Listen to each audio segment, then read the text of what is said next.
संबलपुर जिला रेढ़ाखोलरे विवाहिता महिला माने पुत्र प्राप्ति सह संतान मानकर दीर्घायु कामना और तांको शुभ मनासी पुओ जिउंतिया पालन करिसेंते। गांठू सहर सबुठी महिला माने निर्जला उपवास रही दूती वाहन को पूजा करिसेंते। मध्यरात्र रे 108 अक्षत चाउल और 108 दुब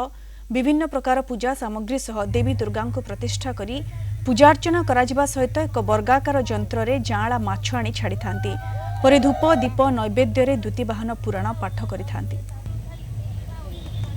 पुओ मान को बसेमु विभिन्न प्रकार पिठा पणा विभिन्न प्रकार कराहबा खीरी पूरी पिठा सब कराही तांको आसन बसा हबा कलश बसा हबो दीप जला हबो तांको 8 थर उतरा हबो उतरे गिरी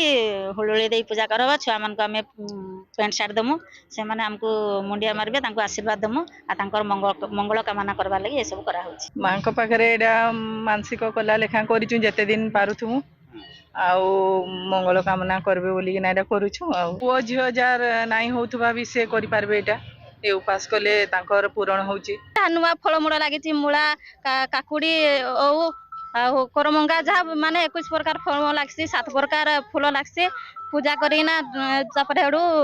व्रत भांगो राति रे तापर सकाळे 4 बजे उठिना बालका पूजा फुनी जाइसु आ चना गिलसु तापर आइसना तापर पुओ को बसैना पेरारे तापर व्रत उतरेना साथ तापर बंधा हिस हबा नै कनगिरी मां को डाकले देखो जार छुआ पिला भी नै हेबा से डीणा उसा भी करि परबा आ महाप्रभु को स्मरण कले सबे तार नारे चावल पकले बे हो जे पोज हो।